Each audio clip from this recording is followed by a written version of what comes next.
सुंदर ते ध्यान उभे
तुका म्हणे माझे, तुका म्हणे माझे ची सर्व सुख, तुका म्हणे माझे, तुका म्हणे माझे ची सर्व सुख, तुका म्हणे माझे, तुका म्हणे माझे सर्व सुख.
बीजा पोटी शुद्ध बीजा पोटी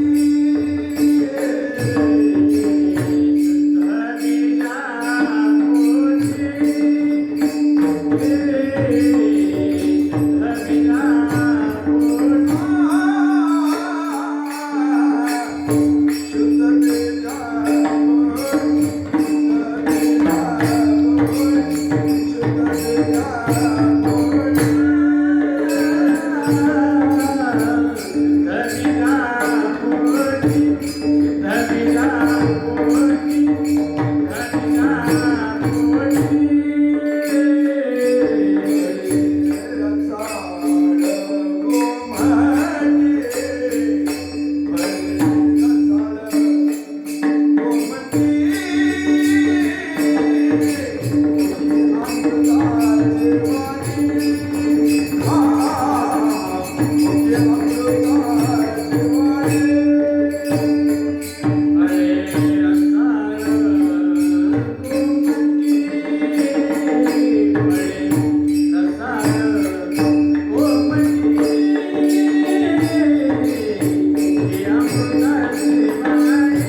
मुखी अमृताची वाणी देह देवाचे कारणी सर्वांग निर्मळ चित्त जैसी गंगा जल मुखी अमृताची वाणी देह देवाचे कारणी तुका म्हणे जाती तुका म्हणे जाती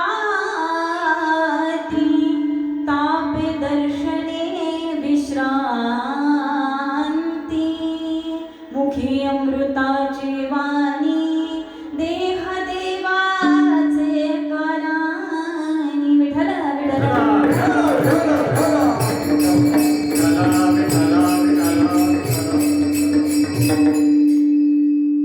ध्यानमूलं गुरुर्मूर्ती पूजामूलं गुरुर्पदं मंत्रमूलं गुरुर्वाक्यं मोक्षमूलं गुरुर्कृपा अखण्डमण्डलाकारं व्याप्तमेन चराचरं तत्पदं दर्शितमेन तस्मै श्रीगुरुवे नमः पांडुरंगाकरू प्रथम नमन दुसरे चरण संतांचिया त्यांच्या कृपादाने कथेचा विस्तार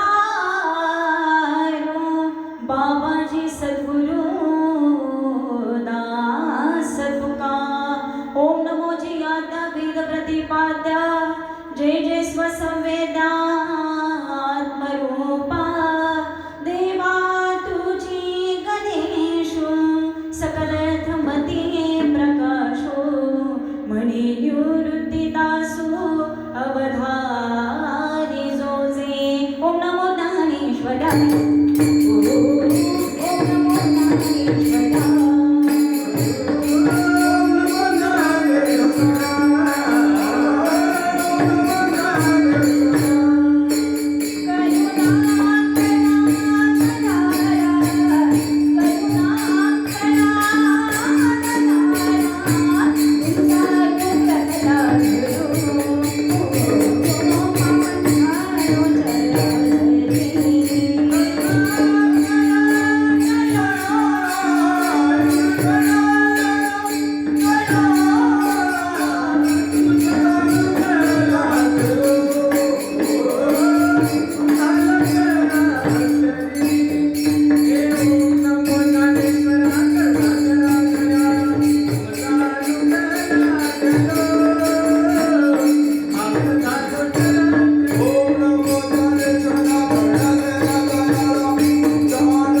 या देवी सर्वभूतेषु लक्ष्मीरूपेण संस्थिता नमस्तस्यै नमस्तस्यै नमस्तस्यै नमो नमः या देवी सर्वभूतेषु दयारूपेण संस्थिता नमस्तस्यै नमस्तस्यै नमस्तस्यै नमो नमः शरण शरण हनुमन्ता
पूर्वी सुंदर असं कार्यक्रमाचं नियोजन, ज्या कार्यक्रमास्तव तुम्ही आम्ही सर्वजण आज विसापूर या ठिकाणी विठ्ठल रुक्मिणी मंदिर या मंदिरामध्ये चांगल्या संख्येनं उपस्थित आहोत.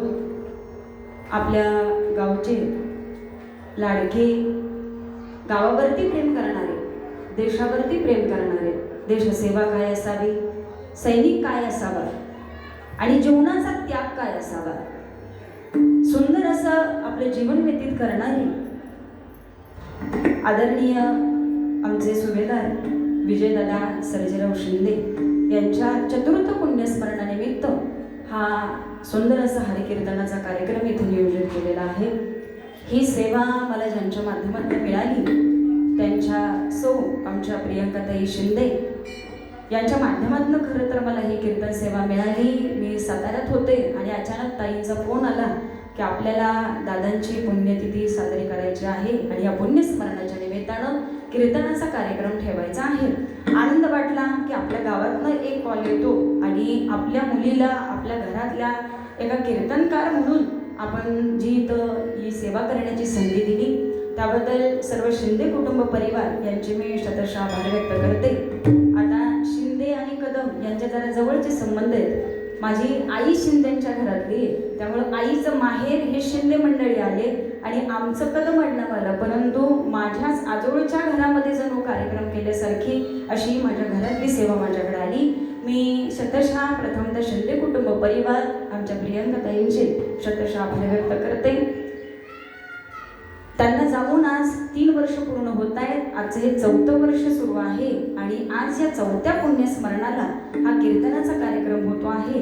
त्यांच्या पश्चात त्यांचे आई आमच्या अरुणाताई सर्जेराव शिंदे, त्यांचे वडील की जे सुभेदार होते आमचे सर्जेराव धोंडीबा शिंदे, त्यांच्या पाठीमागं त्यांचे 2 बंधू आमचे प्रमोददादा असतील, हनुमंतदादा असतील, ते सुद्धा देशसेवा करतात आणि त्यांच्या पाठीमागं सुंदर असा हा त्यांची पत्नी आणि त्यांच्या 3 मुली आणि सर्व शिंदे कुटुंब परिवार, त्यांच्यावरती प्रेम करणारा सर्वांनातलं कुटुंब परिवार.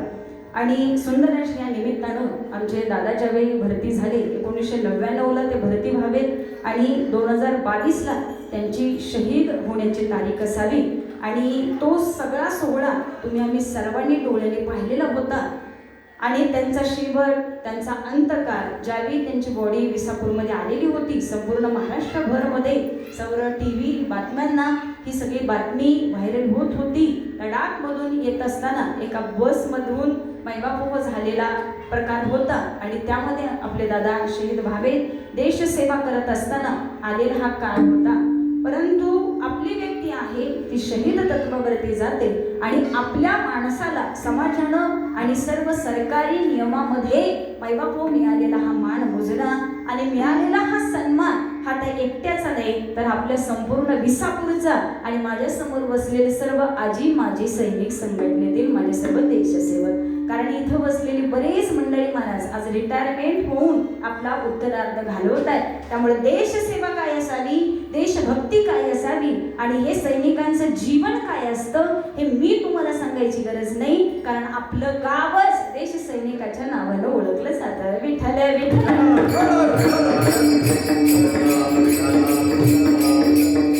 सर्व शिंदे कुटुंब परिवारावरती आलेला हा दुःखाचा प्रसंग आणि या दुःखाच्या प्रसंगातून मायबाप सावरून आज ही मंडळी आपला बराच प्रवास पुढं नेत आहेत आणि जास्त मायबाप खस्तीचा काळ आणि त्या व्यक्तीशिवाय जीवन व्यतीत करणं हे एका पत्नीला आणि त्या शहीद झालेल्या वीर पत्नीला जाऊन विचारावं. कारण आज प्रियंकाताई कीर्तनामध्ये बसलेल्या आहेत, खरं त्या माझ्या नाववाल्या आहेत, परंतु त्यांना मांडलं पाहिजे की मायबाप धीटपणा काय असावा. आज पतीनंतर 3 मुलींचा सांभाळ करायचे. आपण कीर्तनामध्ये पुढे श्रवण करणार आहोतच, बरोबर वेळेत आपल्याला फुलं टाकून घ्यायची.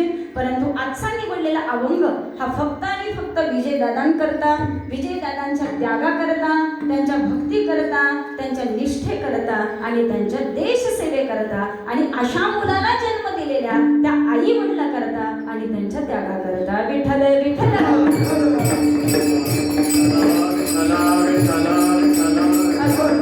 आजच्या या कीर्तनासाठी सुंदर अशी गायनाची साथ देण्याकरता इथं उपस्थित असलेले आमचे आदरणीय पोपटजी महाराज, सुंदर असं गायन आहे, सुंदर कीर्तन करतात. आपल्या गावामध्ये सुद्धा ते बऱ्याच वेळा येऊन गेलेले होते. पुन्हा एकदा त्यांचा इथं योग येतो आहे. निमसरवरून आलेले आमचे संजयजी महाराज तेही आपल्या गावावरती प्रेम करतात. ते सुद्धा आपल्या तुकाराम गाथेचा सप्ताह असेल, ज्ञानेश्वरी सप्ताह असेल, या सप्ताहामध्ये सुद्धा त्यांची सेवा होत असते. तेही आज इथं उपस्थित आहेत. सुंदर अशी मृदंगाची साथ देण्याकरता आपल्या डिस्कवरून आलेले आमचे निकम महाराज, आम्ही प्रेमानं सगळे त्यांना मुन्ना महाराज म्हणतो, असो त्यांनाही एक कॉल केला, ते सुद्धा इथं उपस्थित राहिले. त्यांच्याही चरणाचं दर्शन घेते. आणि महत्वाचं आमच्या कीर्तनाच्या साथीला जो आमचा महिला वर्ग उभा आहे, माझ्याकडे शिकत असलेल्या आमच्या सर्व विद्यार्थिनी असेल, साताऱ्यावरून माझ्याबरोबर आलेली वैष्णवी असेल, सुंदर गोड गाते, पेटी वाजवते, माझ्या क्लासची विद्यार्थिनी आहे, आमच्या अमृता असेल, राधा असेल, तिला सकाळी कॉल झाला, तीही पटकन येते म्हणली, तीही आली. तुझ्या सोबत आलेलं आमचं समाधान असेल, त्याचंही मी खरं कौतुक करते. आमच्या बाळू काकी असतील, त्या सुद्धा विनय घेण्यासाठी तयार होत्या. असू दे, तू ये म्हटले, मी आहे, नको काळजी करू. म्हटलं आम्हाला विण्याला माणूस नाही हो, आम्हाला ही सगळी माणसं आमची म्हणून ना आपली सोबत घेऊन चालावं लागतं. परंतु काकी सुद्धा हो म्हणल्या, मी त्यांचे आभार व्यक्त करते.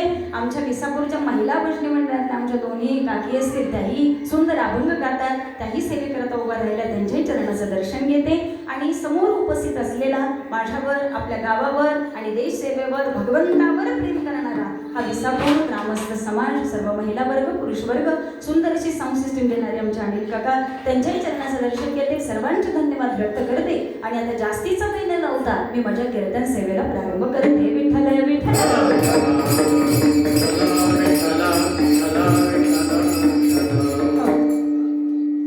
प्रस्तुत प्राप्त कीर्तनरूपी सेवेकरता निवडलेला अभंग, जगद्गुरु जगन्मान्य देहू निवासी, वैराग्याचे परममूर्ती, माझे जगद्गुरु तुकोबराय यांचा 4 चरणाचा सर्वांच्या पाठाचा असेल नसेल, मी असेल असं म्हणणार नाही, परंतु अभंग जर ऐकला ना तर महाराज प्रत्येकाच्या जीवनावरती प्रकाश टाकला जाणारा असा हा अभंग आहे. माझ्या समोर बसलेले सर्वजण आई वडील आहेत, कुणाला नातवंड आहे, कुणाच्या पोटी मायबाप 2 कन्ये, तर कुणाच्या पोटी मायबाप सुपुत्र आहे. समोर बसलेल्या प्रत्येक आई वडिलाला, त्या आई वडिलाच्या कुशीला धन्यवाद देणारा आजचा हा अभंग तुकोबराय सांगतात की ज्या आई वडिलाच्या पोटी सुंदर बीज उत्पत्तीत होत असते आणि सुंदर अशी मुलं मायबाप जन्माला येतात ना, त्यावेळी त्या आई वडिलाला तर आनंद वाटतोच वाटतो, परंतु त्याचं कौतुक साक्षात माझ्या पांडुरंग परमात्म्यालाही वाटतं. म्हणून महाराज त्यांचं कौतुक करत असताना सांगावंसं वाटतं, तयाचा हरी वाटे देवा, तयाचा हरी वाटे देवा, तयाचा हरी वाटे देवा.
तयाचा हरी खावाते देवा.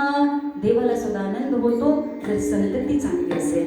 आणि तशीच संतती मायबाप होत एक आमचे विजयदादा होते. कार्य सुंदर होतं, देशासाठी होतं, समाजासाठी होतं.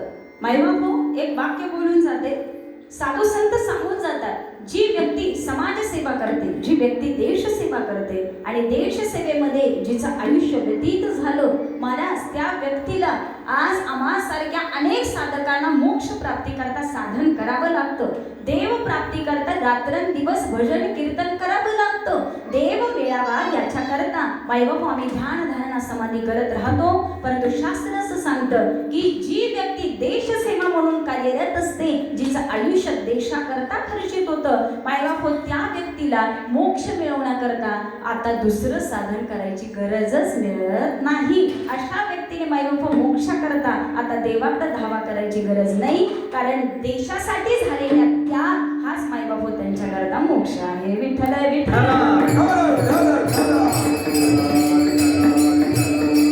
म्हणजे माझ्या पहिल्या प्रश्नाचं उत्तर इथं मला मिळालं की आज यांचं संपूर्ण आयुष्य देशसेवा करता जावं, मायबाप त्यांचे रुबाबात जाणं हे सगळ्या गावानं बघितलं. सगळ्या गावामध्ये मायबाप सडे टाकलेले होते, सुंदर रांगोळ्या होत्या. मायबाप बॉडी अजून विसापूरमध्ये आलेली नव्हती, तरी सुद्धा मायबाप विसापूर गाव सगळं सजग झालेलं होतं. एखाद्या शहीदाचं जाणं हे काय असतं हे उघड्या डोळ्यानं बघण्याचा प्रसंग मायबाप या दादांमुळे इथं आला.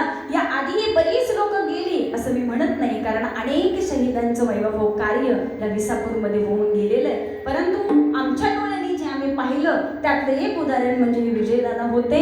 आणि त्यांचा रुबाब काय असावा, त्यावेळी असं वाटतं की खरंच आपल्या पोटी 2 मुलं आहेत ना, तर त्या 2 मुलातला एक तरी मुलगा हा देशसेवेमध्ये जावा. त्या पत्नीलाही वाटतं की नाही, माझा पती हा शहीद झाल्यानंतर मायबाप समजतं की देशसेवा काय असते. त्याची पत्नी म्हणून घेण्यामध्ये जो आनंद आहे, मायबाप जो अभिमान आहे, तो अभिमान फक्त त्या स्त्रीला जाऊन विचारा. म्हणून मायबाप पुन्हा पुन्हा सांगावंसं वाटतं, कार्य इतके सुंदर असावं, इतकं सुंदर कार्य असावं. हर करम अपना करेंगे ए वतन तेरे लिए है, दिल देना है जान भी देंगे ए वतन तेरे लिए है, दिल देना है जान भी देंगे ए वतन तेरे लिए.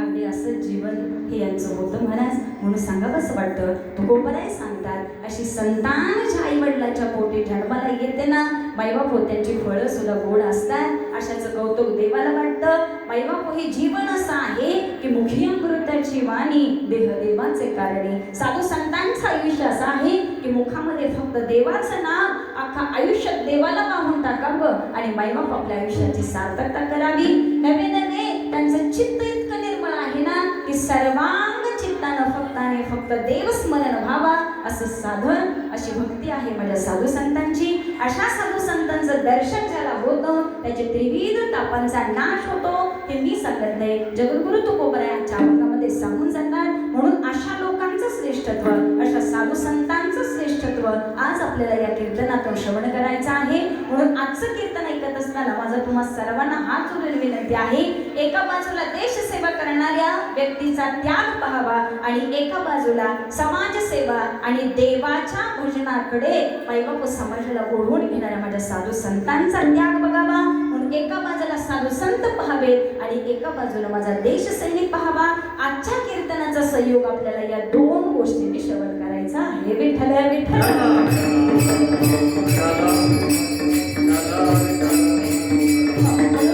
मगाशी बोलले, शास्त्र सांगतं की सैनिक हा निम्मा साधू असतो, निम्मा संत असतो.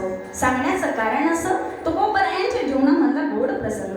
तुकोबरायांना सांगावं, महाराज रात्रंदिवस देवाचं भजन चालू आहे, तुम्ही इतकं सुंदर भजन करता की तुमचे शब्द कानावरती पडले ना की असं वाटतं फक्त आणि फक्त ऐकत राहावं, फक्त आणि फक्त ऐकत राहावं. तुकोबरायांचे सुंदर निस्सीम परमभक्त माझे निळोबराय. एकदा असाच प्रसंग झाला. भक्ती अशी एकनिष्ठ असावी ना महाराज, इतकी एकनिष्ठ असावी जशी एखाद्या देश सैनिकाची आपली सेवा असते. कर्तव्यनिष्ठता काय असावी, एकनिष्ठता काय असावी, देशाबद्दल प्रेम काय असावं हे सैनिकाकडे पाहिलं की आम्हाला बघायला मिळतं. तशीच भक्ती ही आमच्या साधू संतांकडे पाहिल्यानंतर बघायला मिळते. निळोबरायांना मायबाप हो कानावरती यावं, लोक म्हणतायत, आओ मुखामध्ये नामस्मरण चालू केलं ना की म्हणे देव सुद्धा मदतीला धावून येतो. बारकाईने प्रसंग आहे का? निळोबरायने सांगावं, अहो माझ्या मुखामध्ये फक्त एकच गजर रात्रंदिवस आहे, एकच गजर. तुकाराम तुकाराम तुकाराम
डोळे उघडा, समोर मी उभा आहे.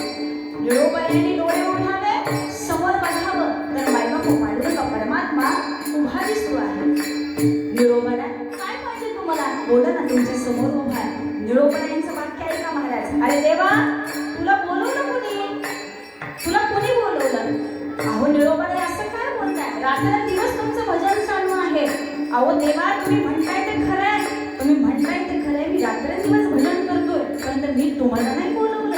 मायबाप हे बोलण्याचा सुद्धा अधिकारी एका भक्ताला असावा लागतो. जर भक्त ते ताकदीचं असेल तर भक्त ताकदीनं बोलू शकतो महाराज. निळोबरायांनी सरळ देवाला सांगावं, देवा तुम्हाला बोलवलं कोणी?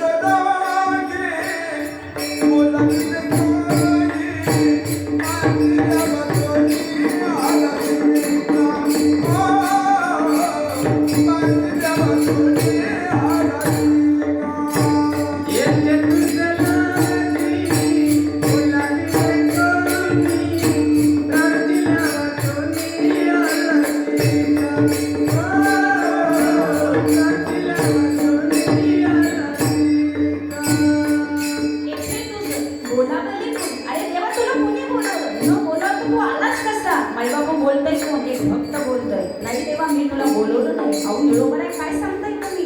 तुमच्या नामस्मरण भजनामुळे मी इथं प्रकट झालो. नाही देवा, मी तुम्हाला नाही बोलवलं. मला एकच पाहिजे, मला माझे गुरु पाहिजे. मला कोण पाहिजे? मी कोणाचा नावा करतोय? तुकाराम तुकाराम तुकाराम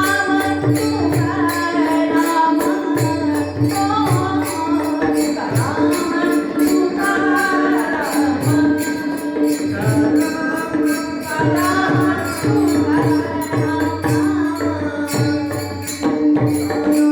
निळोबरायाने उत्तर दिलं, देवा मी तुला बोलवलंच नाही, मग न बोलवतो तू आलाच कसा? माईबाबा, साहजिक आहे, आम्ही जीवन जगत असताना जर आम्हाला एखाद्या कार्यक्रमाला बोलवलं तर आम्ही तिथं हजेरी लावतो. सहज जर एखाद्याने विचारलं, का रे काल अमका अमका कार्यक्रम होता, तू कार्यक्रमात दिसला नाही, आला नाही तू, त्यावेळी सहज व्यक्ती म्हणते, अहो निमंत्रण असतं, जर बोलवलं असतं तर मी नक्की आलो असतो, परंतु मला बोलवलंच नाही, त्यामुळे मी आलो नाही. आमचंही तेच कारण असतं महाराज. म्हणून निळोबराय म्हणतात की मला देव नकोय, मला कोण पाहिजे? मी एकाच माझ्या गुरुचा धावा करतो, मला तुकोबराय पाहिजे. म्हणून साधू संतांच्या नामात इतकी ताकद आहे, ती ताकद माझ्या साधू संतांनी ओळखावी. आणि ज्यावेळी साधू संत मायबापा आमच्यापर्यंत पोहोचतात ना, त्यावेळी आम्हाला देवाचंही दर्शन होतं. म्हणून तुकोबरायांच्या नामाची इतकी ताकद आहे की आमच्या जीवनाचा उद्धार करायचा असेल तर माझ्या ज्ञानोबराय तुकोबरायांचा गजर आमच्या आयुष्यात आला तर आमचं जीवन सार्थकी लागतं महाराज. म्हणून पुन्हा पुन्हा सांगावंसं वाटतं, आम्ही आषाढीला पंढरपूर गाठतो, आम्ही कार्तिकीला आळंदीला जातो. त्यावेळी ज्ञानोबराय म्हणतात आम्ही आळंदीला का जातो? हा एक पहिला प्रश्न आहे महाराज. सहज मी काल चिंतन करत होते आणि त्या चिंतनामध्ये मला उत्तर मिळालं की आषाढीला सगळी लोक पंढरपूरला जातात आणि कार्तिकीला सगळी लोक आळंदीला जातात. आळंदीला माऊलीच्या दारामध्ये जाण्याचं कारण काय? हा प्रश्न होता, मला सुद्धा प्रश्न होता. त्याचं उत्तर मला काल वाचनात आलं की महाराज प्रसंग असा होता, माऊलीने ठरवलं की आता निर्माण करायचं. अरे माऊलींच्या पेक्षा माझे निवृत्ती दादा मोठे होते. निवृत्ती दादाने विचार करावा, अरे दानोबा नको जाऊ, आणि लगेच विचार नको करू. अरे थोरला भाऊ घरामध्ये असताना थोरल्या भावानं धाकटाची अंतविधीची सगळे विधी करावेत, याच्यापेक्षा दुर्दैव काय? आधी शिष्यानं जावं आणि मग गुरुनं जावं. हा न्याय नाही रे माऊली. दानोबा जाऊ नको, दोघं भावांचं बोललाय महाराज. त्यावेळी माऊलीने सांगावं, नाही हो दादा, आता जायची वेळ आली, आता राहिलं काय उरलं काय. दोघांचा सुंदर संवाद चालू होता. ही बातमी गेली म्हणजे पंढरपूरच्या पांडुरंग परमात्म्याच्या कानावरती. निवृत्ती दादाने देवाला हलवलं, देवा ऐका ना. देवा अहो माऊलींनी ज्ञानोबरायांनी विचार केलाय की आता जायचंय, तुम्ही सांगा ना दोन शब्द, जरा समजून सांगा ना त्याला. त्यावेळी मायबापो पांडुरंगाने सुद्धा माऊलींना समजावून सांगण्याचा प्रयत्न केला, परंतु माऊलींनी ठाम निर्णय घेतला होता. जाता जाता मायबापो भगवंताने माऊलींना आलिंगन दिलं आणि हळूच कानामध्ये विचारलं, माऊली ज्ञानोबराय जाता जाता एक विचारतो, जाता जाता तरी काहीतरी मागावं, काहीतरी मागा. मायबापो एक आई आपल्या बाळाला विचारल्यासारखं हे बोलणं होतं. अहो माऊली काहीतरी मागा, तुम्ही निघालाय. माऊली म्हणतात, अरे देवा काय मागायचं, जे पाहिजे होतं ते सगळं काही मिळालं, आता मागण्यासारखं काही उरलं नाही. तरी सुद्धा देवाने हट्ट केला की नाही ज्ञानोबर आहे, तुम्ही काहीतरी मागितलंच पाहिजे. त्यावेळी मायबाप जाता जाता माऊलींनी मागितलेलं हे मागणं आहे की देवा प्रत्येक आषाढी वारीला माझ्या सगळे भक्तगण तुमच्या दर्शनाला पंढरपूरला येतात, तुम्ही त्यांना दर्शन तिथं देता. माझं एकच म्हणणं आहे की कार्तिकी एकादशीला तुम्ही माझ्यासाठी आणि माझ्या सर्व देवांच्या प्रेम करणाऱ्या भक्तासाठी तुम्ही आळंदीला यावं, एवढंच एक माझं मागणं तुमच्या चरणाशी आहे. आणि तिथून मायबापू माझ्या आळंदीला एवढं महत्व आलं की जिथं ज्ञानोबर आहे तिथं साक्षात देव भेटायला जावं. आणि त्यावेळी आम्ही म्हणावं, आळंदी हे गाव पुण्यभूमी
दैवताचे नाव सिद्धेश्वर. म्हणून महाराज माऊलींनी आमच्याकरता पांडुरंग परमात्म्याकडून घेतलेले हे वचन आहे. आणि या जगाच्या आपल्या कल्याणाकरता आज सगळी मंडळी ज्यावेळी आळंदीला जातात ना, तो आनंद आम्हाला बघायला मिळतो.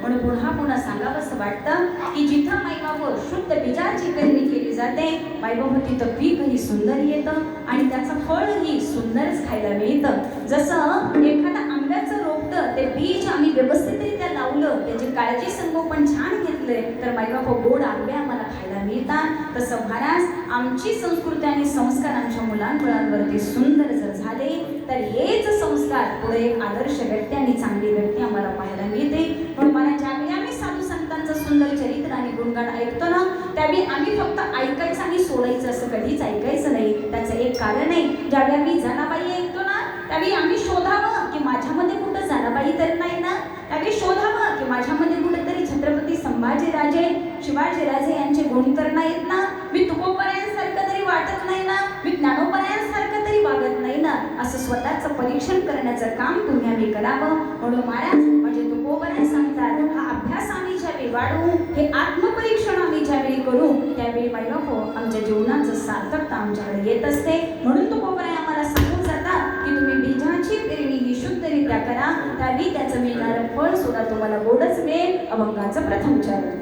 शुद्ध बीजा पोटी, शुद्ध बीजा पोटी, शुद्ध बीजा पोटी, शुद्ध बीजा पोटी,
नुसतं मायबाप त्यांचं ज्ञान ऐकावं, चरित्र ऐकावं आणि सोडून द्यावं हे कितपत योग्य आहे याचा प्रत्येकाने विचार करावा.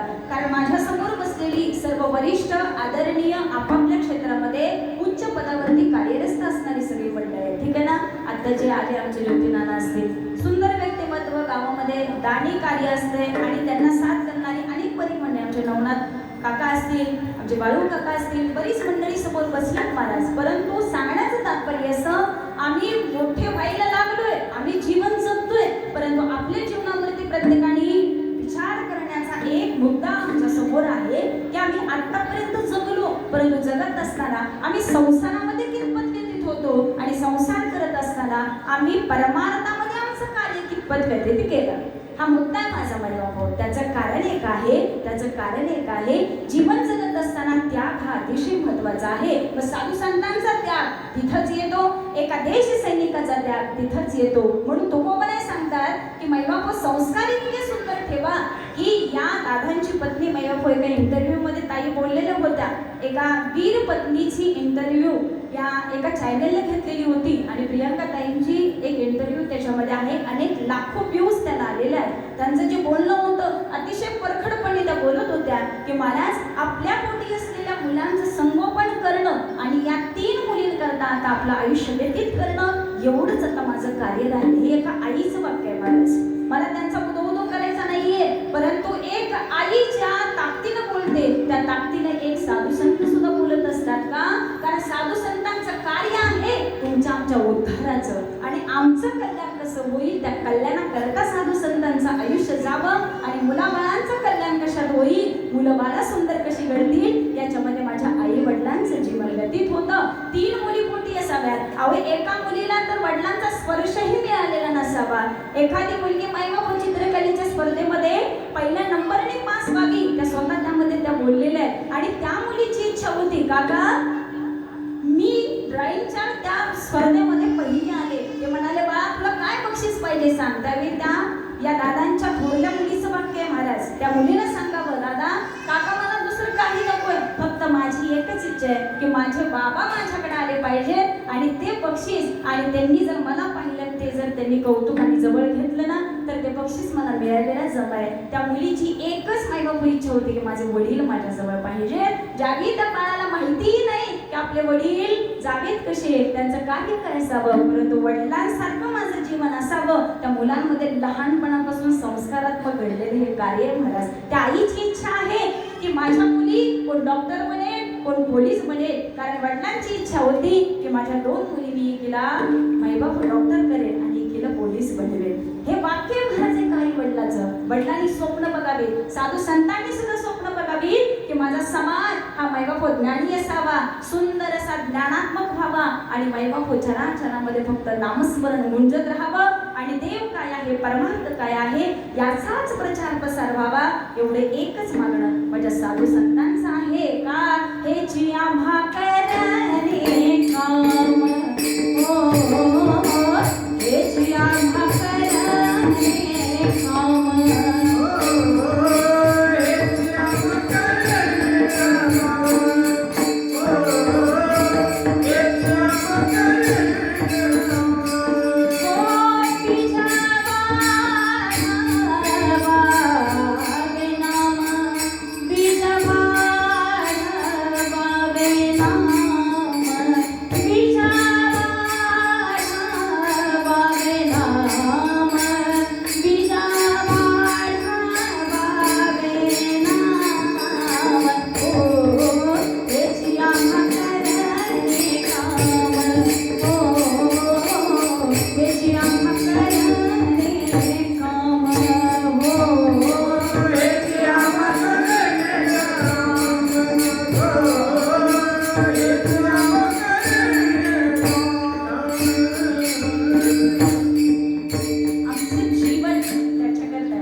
जीवन त्याच्याकरता आहे.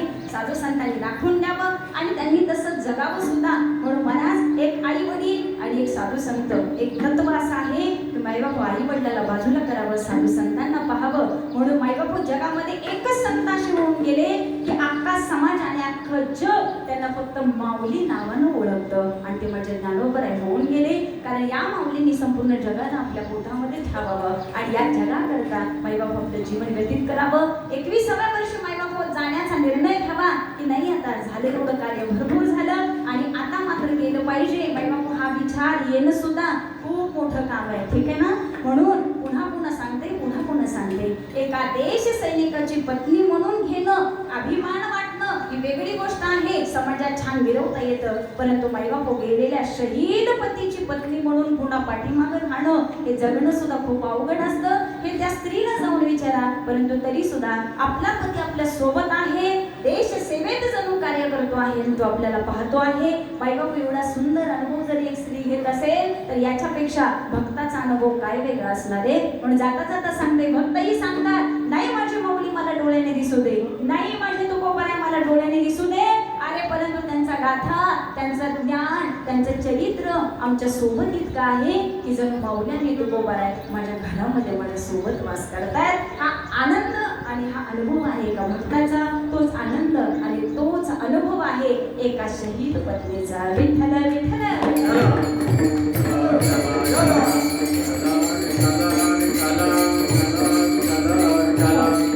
जीवन असं असावं की मायबाप तन मन धनाने आम्ही फक्त आणि फक्त देवाचं बनवून राहावं. तसं सैनिकाचं जीवन आहे की त्याने तन मन धन सगळं वाहून फक्त देश सेवा करावी आणि असाच विचार करून एक सैनिक मायबाप देश सेवेवरती जात असतो.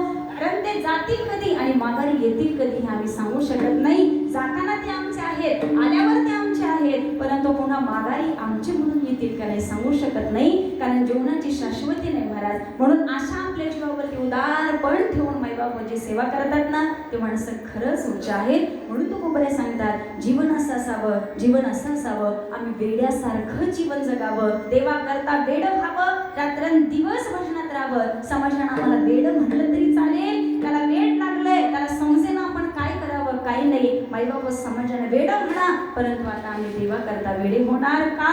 वेडा रे पंढरी, हो वेडा रे पंढरी,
आणि तुम्हाला आनंद होईल असं आमचं वागणं नक्की असेल. अहो जाणाऱ्या आई वडिलांना आम्ही वचन देतो, बाबा तुम्ही काळजी करू नका, तुमचा शेवटचा शब्द हातात हात घेऊन दिलेला शब्द आम्ही लक्षात ठेवतो. नाही तुमची आहे ना इच्छा मी असं वागावं, मी असं करावं, तुम्हाला शब्द देतो की माझ्यामुळं पुन्हा कधीही तुम्हाला त्रास होणार नाही, माझं वागणं कधीही चुकणार नाही. आमच्या आई वडिलांना आम्ही वचन देतो. तसं महाराज एका पत्नीनं सुद्धा एका पतीला वचन दिलेलं असतं की तुम्ही काळजी करू नका, काय झालं तुम्ही नसाल तरी, परंतु नसलात तरी तुमच्या पाठीमागं सुद्धा मी सुंदर जीवन जगेन आणि जीवन जगत जगत माझ्या मुलांनाही घडवेन. हे त्या एका आईचं वाक्य आहे महाराज, ठीक आहे ना. म्हणून तो कोपराय सांगतात इतकं सुंदर जीवन जगा, इतकं सुंदर जीवन जगा की तुमच्याकडे पाहिलं ना की समाजाने म्हणलं पाहिजे की बस जीवन असावं तर असं असावं. कारण सांगण्याचं कारण असं आहे, एक माईबाप वेडा होता बरं का, एक वेडा होता आणि त्या वेडा म्हणजे परमार्थातला वेडा असं म्हणलं तरी हरकत नाही. आणि ते वेड इतकं वाटलं की त्या बिचाऱ्याला वाटलं आपण पंढरपूरला जावं.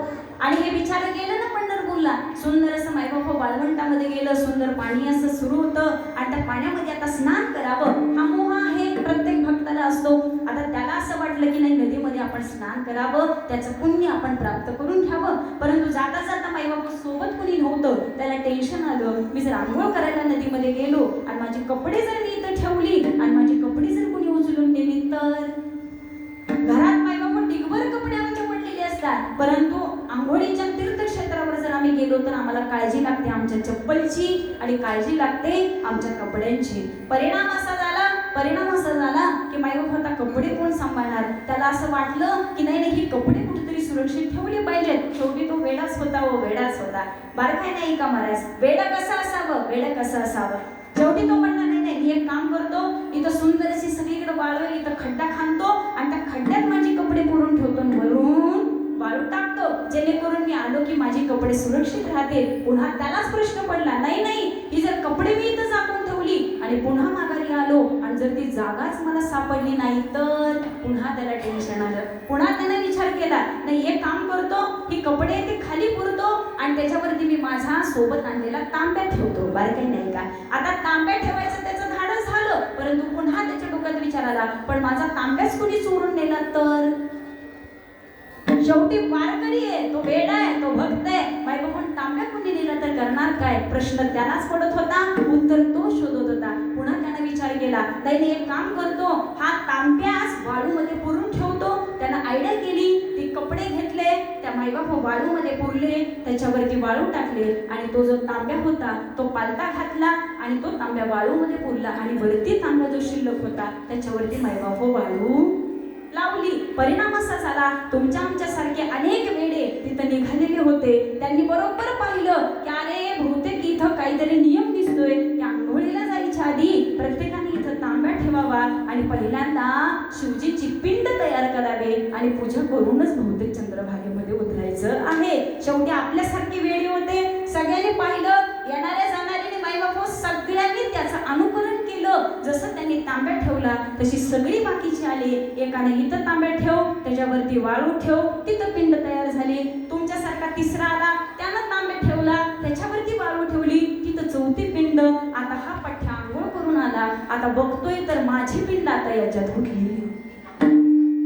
सांगण्याचं तात्पर्य असं, आम्ही आमचं वाचवण्याचा बचावण्याचा प्रयत्न करतोय, परंतु मायबाप आम्ही वेडे आहोत संसाराचे. आम्हाला वेड लागलंय तांब्याचं, वेड लागलंय कपड्याचं, परंतु जाता जाता सांगून जाते, जर तुम्हाला देवाचं वेड लागलं आणि एकनिष्ठ होऊन जर तुम्ही देवाचे झालात ना, तर मायबाप देव सुद्धा म्हणतो, अर्जुना ज्यावेळी भक्त संपूर्ण शुद्ध चिंत अंतकरणानं फक्त आणि फक्त माझं स्मरण करेल, माझं चिंतन करेल, त्यानं फक्त एक हाक मारावे, त्याच्याकरता मी तिथं धावून जाईल. विठ्ठल विठ्ठल.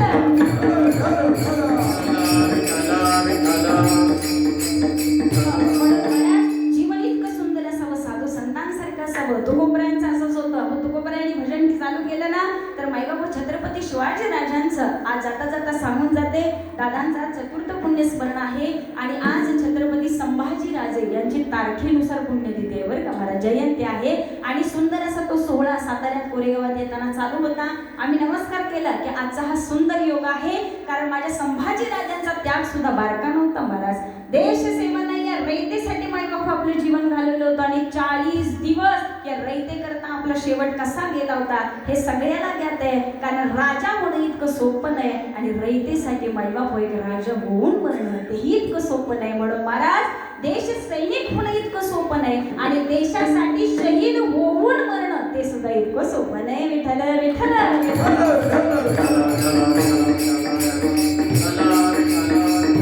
आणि ते महत्त्वाने तुम्हा मला लाभलं, कारण एक देश सैनिक आपल्या विसापूरमध्ये आपल्याला मिळाला आणि या महाराष्ट्राचं मायबाप संरक्षण करण्याकरता एक राजा सुद्धा आपल्यालाच मिळाला आणि तेच आज दोघांचं सुंदर असं कार्य एकत्र यावं. म्हणून महाराज तुम्ही आम्ही नशीबवान आहे. मी तर स्वतःला खूप नशीबवान समजेन की एका महिलेला मायबाप छानरित्या जीवन जगण्याकरता या राजांनी संरक्षण दिलं. म्हणून महाराज आज या महिला या समाजामध्ये यायला लागल्या.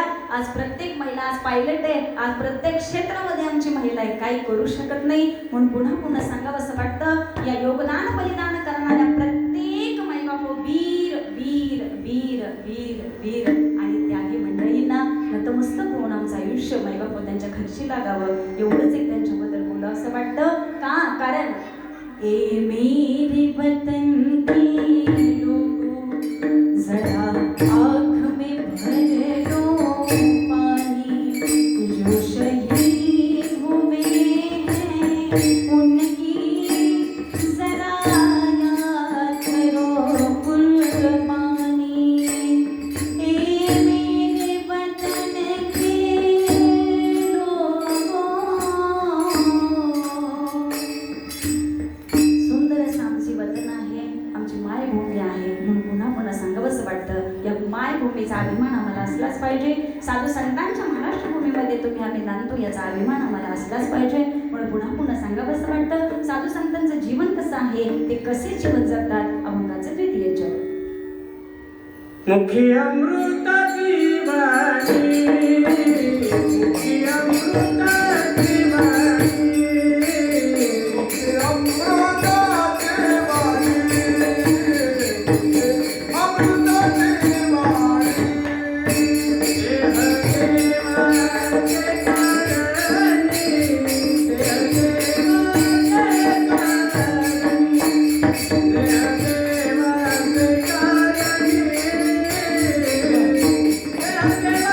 कारणी,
माझ्या साधू संतांनी केलं आणि तेच अगदी जीवन मायबापू एका देश सैनिकाचं आहे.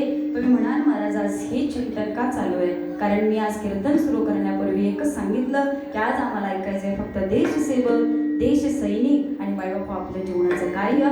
मग हे साधू संतांशी कसं एकनिष्ठ आहे? साधू संतांचा त्याग काय आणि यांचा त्याग काय? याच्यामध्ये जास्तीचा काही फरक राहत नाही महाराज. म्हणून मायबापू चित्त जर तुमचं शुद्ध असेल, निर्मळ असेल तर महाराज शुद्ध अंतकरणानं केलेलं दान हे सुद्धा आम्हाला कितीतरी पटीनं फळ माघारी देत असतं. परंतु केलेल्या दानाचा जर मीपणा आणि अहंकारपणा जर आमच्याकडे आला तर मायबापू त्या दानाचं सुद्धा महत्व राहत नाही. हे मी सांगत नाही, शास्त्र सांगतं. एक दिवस असा होता की मायबापू दुर्योधनाच्या पत्नीला माहेरावरून सासरी आणायचं होतं. बार काय नाही का? दुर्योधनाच्या पत्नीला माहेरावरून सासरी आणायचं होतं. आता कुणीतरी आणायला गेलं पाहिजे. दुर्योधनाला काय वेळ नव्हता. कदाचित तो आमच्या तुमच्यासारखा बिझी असेल, कुठेतरी नोकरी पाण्यात बिझी असेल. मायबापू हे काम दिलं कुणाला? कर्णाला. मायबापू ठीक आहे, दुर्योधनाने सांगितलं ना की घेऊन यायचंय बहिणी साहेबांना, मी निघालो, आत्ता जातो आणि आत्ता येतो. विश्वासाचा माणूस असला पाहिजे. मायबापू कर्ण निघाले, दुर्योधनाच्या सासरवाडीमध्ये पोहोचले. मायबापू पत्नीने पाहिलं, अरे ह्यांना का आले नाही, हे का आले नाही, ह्यांना वेळ मिळाला नाही वाटतं. ठीक आहे, काय हरकत नाही. त्या पत्नीनं पटपट आवरलं आणि मायबापू कर्णाबरोबर रथात बसून ही पत्नी दुर्योधनाकडे आपल्या घरी माघारी यायला निघाले. मध्येच मायबापू असा प्रसंग आला की एक वडील आपल्या मुलीचं लग्न करण्याचा थाटमाट चालू होता आणि लग्नाचा कार्यक्रम, लग्न ठरवण्याचा कार्यक्रम त्या रस्त्यात एका मंडपामध्ये पाहिलेला दिसला. आता अचानक त्या मंडळींना काही लोकांनी सांगितलं की अरे तुला जर धन हवं असेल आणि त्या दागदागिन्यांसाठी आपल्या मुलीचं, आपल्या मुलाचं, ज्यांचं कोणाचं लग्न ठरणार होतं ते मोडणार होतं, परंतु आता दागिने आणायचे कुठून? मायबापू आता दागिन्याचा एक एक तोळा किती लाखावर गेलाय हे मी सांगायची गरज नाही. त्यामुळे हे दागिने आणणार कुठून? मुलीचं लग्न मोडलं तर करणार काय? त्यावेळी तुमच्या आमच्यासारख्या लोकांनी त्याला सांगितलं तू एक काम कर, या मार्गाने मगाशी कर्ण गेलेले आहेत आणि येताना ते याच मार्गाने येणार आहेत. त्यामुळे तुझं जर काम पूर्णत्वाला न्यायचं असेल तर तू याच रस्त्यावरती उभा राहा. मी दानाचं महत्व सांगते बरं का महाराज. तू याच रस्त्यावरती उभा राहा. कर्ण आले ना, दुर्योधनाच्या पत्नीला घेऊन माघारी आले. बरोबर ही मंडळी सगळी रस्त्यात उभी होती. सर्वांनी हात जोडले, कर्ण खाली उतरले. बोला, काय अडचण आहे तुमची महाराज? आम्ही असं ऐकलंय की तुम्ही खूप मोठं दान करता आणि जर कोणी काय मागितलं तर कधी तुम्ही नाही म्हणत नाही. आता परिणाम असा झाला होता की आता कर्णाच्या जाण्या पाठीमागे येताना त्यानं कोणतेही दागदागिने घातले नव्हते, हातात काय नव्हतं, गळ्यात काय नव्हतं, येताना त्याच्याकडे काहीच नव्हतं. तो बिचारा फक्त लुंगी गुंडाळून आला असेल, उपरणं घेतलं असेल, दान करण्यासारखं त्याच्याकडे काही नव्हतं. परंतु पुढच्या नंतर आता दान मागितलेलं आहे. द्यायचं काय? मायबापू यानं पाहिलं ना पाठीमागं वळून आणि मायबापू त्या रथामध्ये होती दुर्योधनाची बायको. आता ती शेवटी माहेरून सासरला निघालेली. येताना गडगंज सगळं काय घालून आली होती. हातात पाटल्या, गळ्यात दागदागिने, एका खाली एक सगळं असं छान दागदागिने होते. कर्णाने बरोबर त्यांच्याकडे पाहिलं. बायकोला मायबापू वहिनीला अंदाज आला आता कर्ण माझ्या दागिन्यांवर सुद्धा बोलल्याशिवाय राहणार नाही. त्यांनी सांगितलं वहिनी लपवायचा प्रयत्न करू नका. बहिणी हुशार होते, कर्णाचा काय अंत लागणार नाही. जसं कर्णाने बघितलं तसं वहिनीने दागदागिने लपवायचा प्रयत्न केला. परंतु कर्णाने सांगितलं आता लपवलपी करू नका. शब्द आहे, त्यांनी मागितलंय, दान तर दिलंच पाहिजे. आणि एक काम करा, एक दागिना द्यायचा नाही, दिलं तर सगळंच. अजून तसे करणं आपल्यात आलेले नाही. आम्ही आमच्या कमाईतलं 10% देऊ, 20% देऊ, आम्ही सगळंच काय देऊ शकत नाही. माझ्याशी सगळे बरं का. त्यामुळं आम्ही दानी आहोत, परंतु दानी कसे आहोत? कमवले ना तर त्यातलं थोडा टक्के आम्ही देऊ शकतो, आमची बाजू राखून ठेवू. ठीक आहे ना? कर्ण तसे नव्हते, दिलं तर सगळंच द्यायचं. वहिनीने मायबापू पदर बाजूला काढला, वरचा दागिना काढला, दिला. वहिनी ते कशाला ठेवले? देत ते पण काढून. एक एक एक एक एक एक करता करता मायबापू वहिनीला सगळे रिकामे करून टाकले. गळ्यात फक्त आता ते मणी मंगळसूत्र राहिलं होतं. आता वाटलं की आता हा बिचारा हे बी ते म्हणतो की काय, पण शेवटी पत्नी आहे. मायबापू त्याच्यावर ते थांबला, ते दिलं. ती लोकं खुश झाली, त्या मुलीचं लग्न झालं. ती दोघं मंडळी घरी आली. मायबापू शेवटी बायकांचा स्वभाव आहे, आली की नवऱ्या पुढं फान फान फान फान फान बोलायला पाय आपण आदळ सगळं चालू केलं. अहो तुम्हाला कळतं का? आणायला तरी किमान धड व्यक्ती पाठवायची. कुणाला पाठवलं तुम्ही? त्यावेळी मायबापू सांगितलं का कर्णाला पाठवलं. अहो काय त्याला तुम्ही पाठवलं?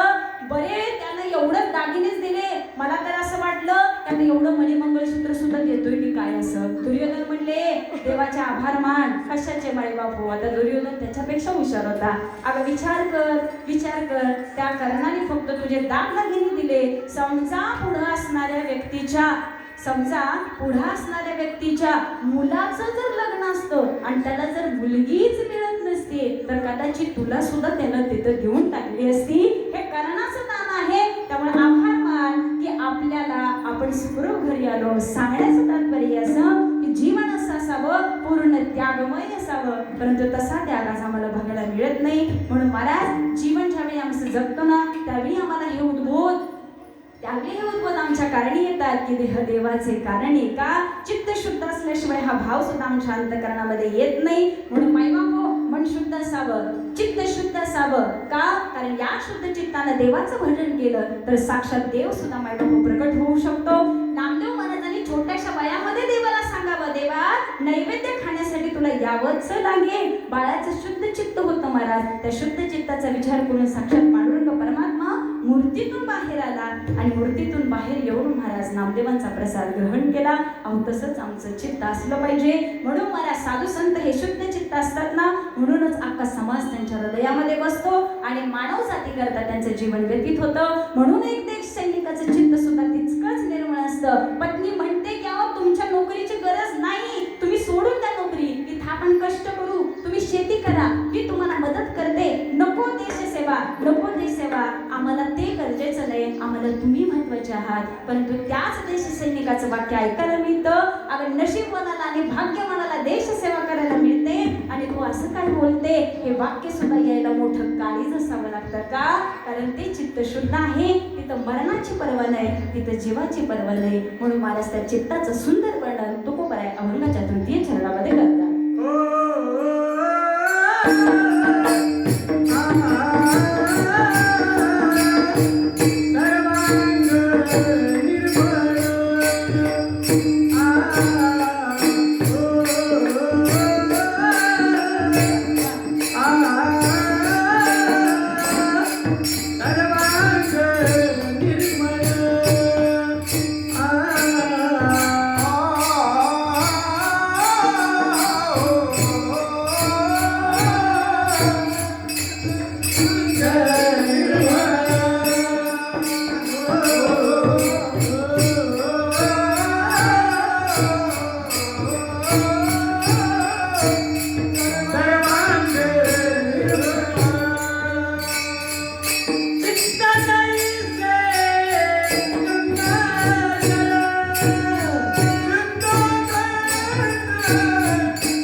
आपल्या आयुष्याची सार्थकता होते.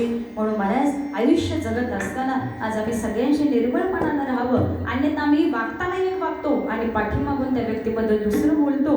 कपट कारस्थान असं जीवन जगण्यापेक्षा सुंदर असं मायबाबून निर्मळ सरळ मनानं जो जगेल ना महाराज तो आनंद काय वेगळाच आहे. ठीक आहे ना. म्हणून सांगितलं जातं दुर्योधनाला आणि युधिष्ठिराला दोघांनाही सांगितलं की या पृथ्वी तलावरती तुला किती वाईट माणसं दिसत आहेत, दुर्गुणी लोक किती दिसत आहेत हे बघून या. सुरुवातीला मायबाप दुर्योधन गेला. दुर्योधनाने पाहिलं तर त्यांना आल्यावर उत्तर दिलं या पृथ्वी तलावरती सगळीच्या सगळी लोक मला वाईटच दिसली. कोण म्हणला? दुर्योधन म्हटला. आता दुर्योधन थांबला आणि युधिष्ठिराला पाठवलं. युधिष्ठिराने सगळं काही पाहिलं. तो आल्यावर उत्तर दिलं की महाराज मी पृथ्वी तलावर सगळीकडे फिरलो, परंतु मला वाईट एकही माणूस मिळाला नाही. सगळी लोक मला चांगलीच पाहायला मिळाली. माईबाप त्याच पृथ्वी तलावरती दोघं गेली होती, परंतु दोघांचं उत्तर मात्र वेगळं मिळालं. म्हणून महाराज, आपले चित्त जसं असेल, आपली बघण्याची नजर जशी असेल, तसं आपल्याला पुढचं विश्व दिसतं. म्हणून महाराज, चित्त शुद्ध ठेवा. एखाद्याकडे बघत असताना चांगल्या नजरेने बघा. एखाद्यानं चांगलं काम केलं तर महाराज आम्ही त्याच्यात वाईटच बघतो. एक बहीण भाऊ दोघं गाडीवरून गेलेली दिसली तर समाज म्हणतो, हा आई काहीतरी कुठली तरी घेऊन गेला वाटतं हा. माईबाप बहीण आणि भाऊ असला तरी महाराज आमची नजर मात्र चुकीची असते. परिणाम असा आम्हाला तसंच दिसतं. म्हणून शुद्ध जर मन असेल तर शुद्ध मनाला देव सुद्धा आपल्याकडे येईल ना. म्हणून इतकं काय मागत बसता?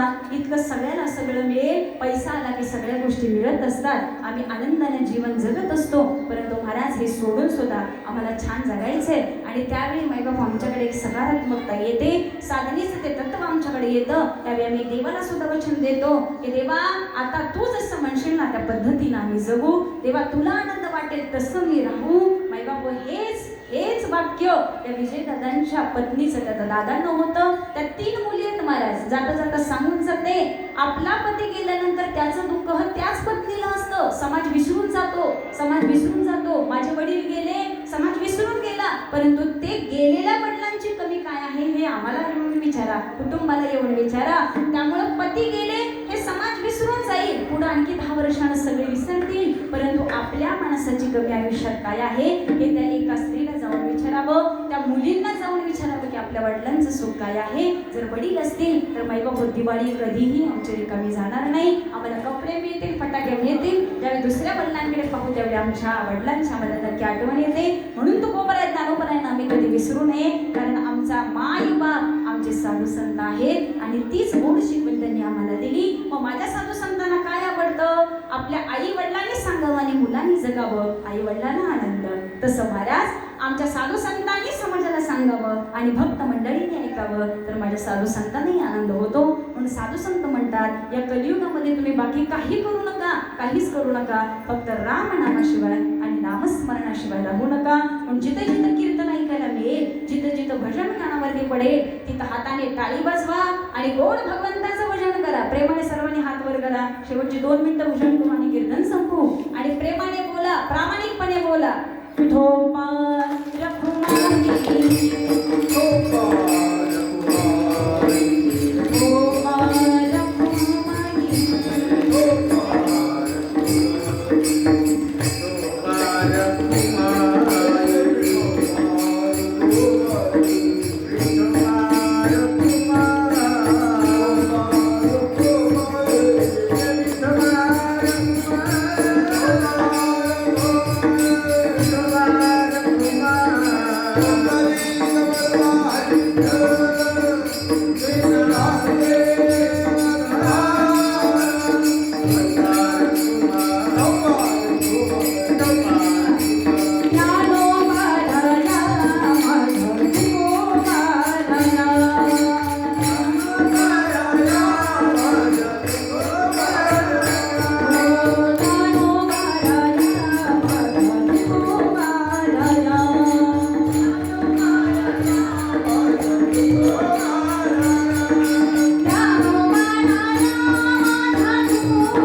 अमृताची वाणी, देह देवाचे कारणी, सर्वांग निर्मळ चित्त जैसे गंगा जळा, मुखी अमृताची वाणी, देह देवाचे कारणी.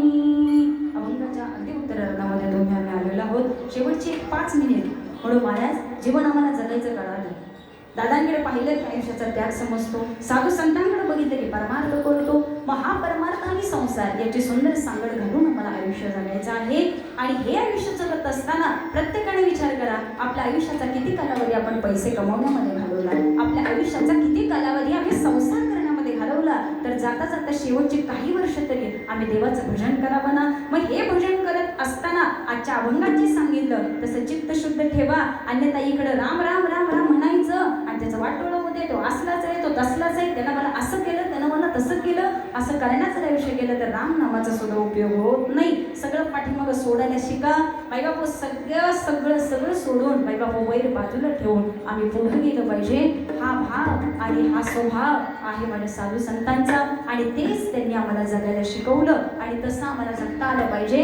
अन्यथा आमचं काही जणांचं वैर असं असतं की आम्ही मरेपर्यंत एकमेकांचे तोंड बघत नाही. तो असाच करतो, तो तसाच करतो, बाबा कसं करायचे तसं करू द्या, परंतु आपल्याला कसं जगायचे तसं जगण्याचा प्रयत्न करा. म्हणून शास्त्र असं सांगतं, साधन असं सांगतं, परमार्थ असं सांगतो, जर मनुष्याला जीवनामध्ये स्वतःची प्रगती करायची असेल, बरं काय नाही का, माझ्यापेक्षा बरीच मंडळी वयानं मोठी आहेत, ज्ञानानं मोठी आहेत, पदानं मोठी आहेत, परंतु जाता जाता तुमची मुलगी म्हणून एक फक्त सांगून जाते, ज्याला कुणाला वाटतंय की आपली प्रगती व्हावी, आपल्याला पुढे जायचंय, त्या माणसानं मायबाप एकटं राहायला शिकावं. ठीक आहे ना. एकांतामध्ये आम्ही स्वतःची ओळख पारखून घेऊ शकतो. समाजामध्ये राहून मायबाप आम्ही फक्त समाजाचे दोषच बघत राहू, आम्हाला फक्त दुसऱ्याचे दोष दिसतील. पण अरे बाबा, दुसऱ्याचे दोष बघता बघता ज्यावेळी तू एकांताशी येशील आणि स्वतःमध्ये डोकून पाहशील, त्यावेळी मायबाप स्वतःमध्येच आपल्याला इतके दोष बघायला मिळतात की हे दोषच मायबाप दुरुस्त करता करता आयुष्य निघून जातं. आणि त्यावेळी कळतं की आम्ही जगावरती बोट दाखवत होतो, अरे पहिलं बोट आम्ही आमच्यावरती दाखवायला पाहिजे होतं. ज्यावेळी आमच्या स्वतत्वाची आम्हाला ओळख झाली असती तर मायबाप आम्हाला सुंदर वेगळं आयुष्य जगायला मिळालं असतं. म्हणून वेळ दौडू नका, आयुष्यातला वेळ वाया घालवू नका. का क्षणोक्षणी हा चित करावा विचार, तरावया पार भव सिंधू, नासिवंत देह जाणार सगळं, आयुष्य खातो काळ सावधान. सावधान व्हा आणि आयुष्यातून आम्ही काय करतोय ना याच्याकडे प्रत्येकाने विचार करावा. म्हणून प्रियंकाताईचं एक वाक्य मला आवडलं की त्यांनी मायबाप जशी की आपल्या पतीला ग्वाही दिली, समाजाला तू तर द्यायचंच आहे ताई, समाज आपल्या कार्यानं आपल्या मार्गानं पुढे निघून जात असतो, आपल्याला तिकडे लक्ष द्यायचं नाहीये. परंतु आज आपली मुलं आहेत, आपल्या मुली घडवायची आहेत, त्यांचं एक स्वप्न आहे की जी कमान आज विसापूरच्या गावाला मायबाप त्यांच्या नावानं मिळालेली आहे, त्या कमानीच्या पुढे एक दिवस असा येईल की त्या कमानीच्या खाली माझ्या दोन्ही मुली मायबाप वर्दीत उभ्या राहतील आणि त्या कमानीला सेल्यूट करतील. त्यावेळी माझ्या पतीचं सुद्धा सार्थक होईल आणि तसंच जीवन जगण्याचा मी नक्की प्रयत्न करेन. मला खूप आवडलं त्यांचं वाक्य, कारण लाखो लोकांनी बघितलेली ती इंटरव्ह्यू होती आणि त्यांनी स्वतःची ओळख एका बिसापूर गावची सुनबाई म्हणून दिलेली ती ओळख होती. म्हणून महाराज, आपल्या माणसाचा आपल्याला अभिमान असावा. मी परत परत परत तिथंच येते, आपल्या माणसाचं आपल्याला कौतुक असावं, आपल्या माणसाचा आपल्याला अभिमान असावा, आपल्या माणसाला किंमत द्यायला शिका, आपल्या माणसावर प्रेम द्यायला शिका.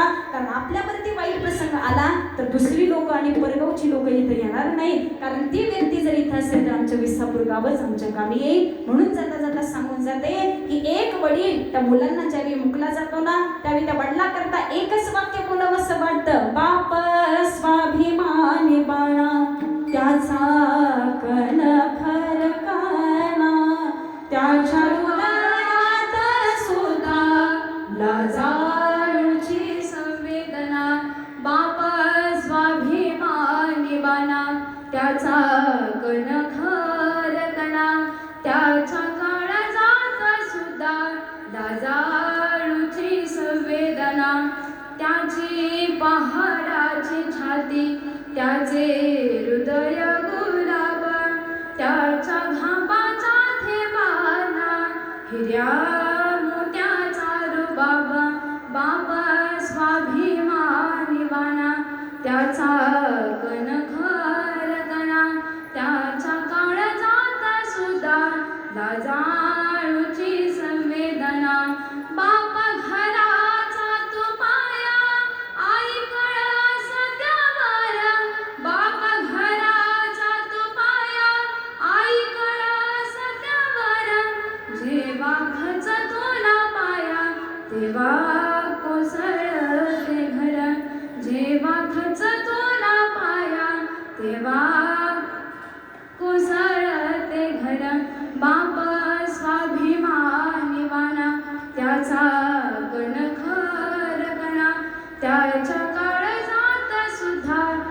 लाजाळूची संवेदना त्याच्या काळजात सुद्धा लाजाळूची संवेदना. विठ्ठल विठ्ठल विठ्ठल विठ्ठल विठ्ठल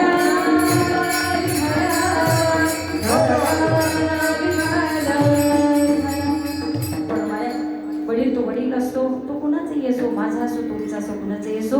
शेवटी आई तत्व असं आहे, वडील हे तत्व असं आहे, माझ्या साधू संतांसारखं आहे. एकदा साधू संत निघून गेले की या समाजाकडे बघणार कोण? तसं आई वडील एकदा निघून गेले तर या कुटुंबाकडे बघणार कोण? असाच महत्वाचा प्रश्न असतो. म्हणून तुकोबराय म्हणतात की अशा संतांचं आणि अशा वीरांचं ज्यावेळी आम्हाला दर्शन होतं ना, त्यावेळी महाराजांचे त्रिविध ताप सुद्धा नष्ट होतात. अभंगाचं शेवटचं चरण. तुका म्हणे जाती तुका म्हणे जाती, तुका म्हणे जाती, तुका म्हणे जाती, तुका म्हणे जाती, तुका म्हणे जाती, तुका म्हणे जाती, तुका म्हणे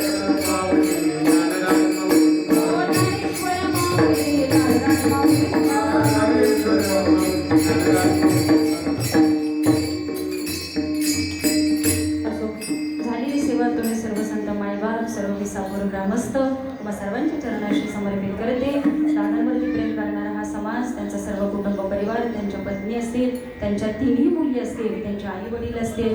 कारण महाराज आई वडिलांचे गोड संस्कार हे मुलांना खूप मोठं घडवत असतात. हे आपण कीर्तनात मगाच्यापासून ऐकलो. आजचं सगळं कीर्तन फक्त आणि फक्त विजयदादांसाठी होतं. त्यामुळे जेवढा काही मला देश सैनिक आज कीर्तनामध्ये मांडता आला, मांडण्याच्या वेळेमध्ये मैबापू पूर्ण करता आला, तेवढं करण्याचा प्रयत्न केला. त्यामुळे तुकोबराय, ज्ञानोबराय यांचं जीवन याच्यापेक्षा वेगळं नाही महाराज. म्हणून आपलं कर्म छान ठेवा. ज्याचं कर्म स्वच्छ असेल त्याला मैबापू कोणालाही घाबरायची गरज नाही. त्यामुळे तुम्ही देवाला सुद्धा एक वेळ घाबरू नका. फक्त कर्म इतकं स्वच्छ ठेवा ना की देव सुद्धा तुमच्या पुढे मैबापू नतमस्तक झाला पाहिजे. जसं निळोबरायांनी अधिकारानं देवाला सांगावं, देवा तुला कुणी बोलवलं? तुला बोलवलंच नाही तरी तू का आलास?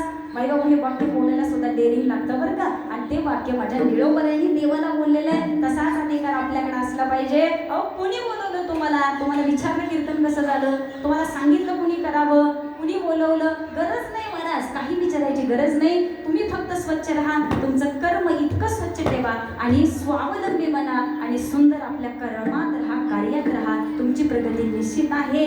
समाज सुद्धा मैबापू एक दिवस असा येतो की सगळा समाज सुद्धा तुम्हाला नतमस्तक होतो. फक्त नतमस्तक होण्यापर्यंतची तेवढी योग्यता आपण आपल्याकडे आणायची असते आणि ती योग्यता फक्त कर्माने येते. बोलणारे पोपट भरपूर मिळतात, परंतु मैबापू नुसतं पोपटासारखं बोलून उपयोगाचं नाही. जे बोलतोय ते आचरणात आणणं आणि कर्तृत्वानं करून दाखवणं याला जास्त महत्त्वाचं असतं आणि त्यावेळी समाज त्याला नमस्कार करतो. म्हणून महाराज समाजामध्ये भावा मिळवणं ते सुद्धा इतकं सोपं नाही. कारण आता लोक इतके हुशार झाले की कुणी कुणाचं आता फुकटचं कौतुक करत बसत नाही. पैसे देऊन सुद्धा आता लोक कौतुक करायला रिकामी नाही. फक्त माप कशी काढता येईल एवढं फक्त समाजाला दिसत असतं. परंतु असं आपल्याला तिकडे कानाडोळा करायचंय आणि सुंदर पुढे निघून जायचंय. कारण हे आम्हाला आमच्या साधू संतांनी शिकवलं.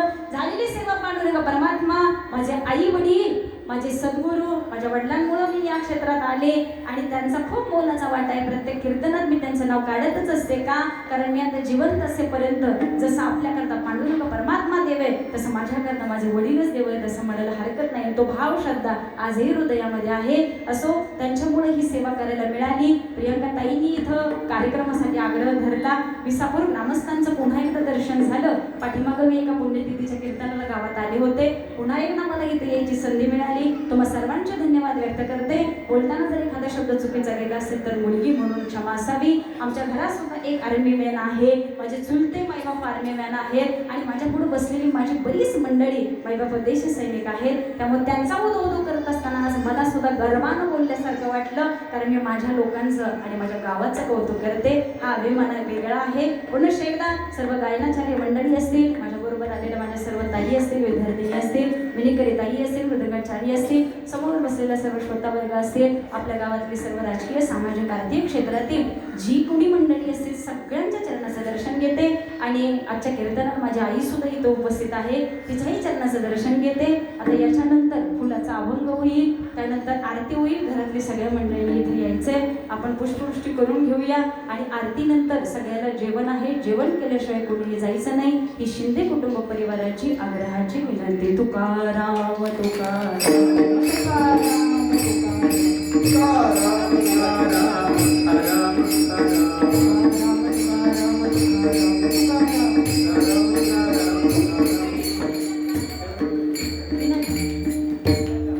विठ्ठल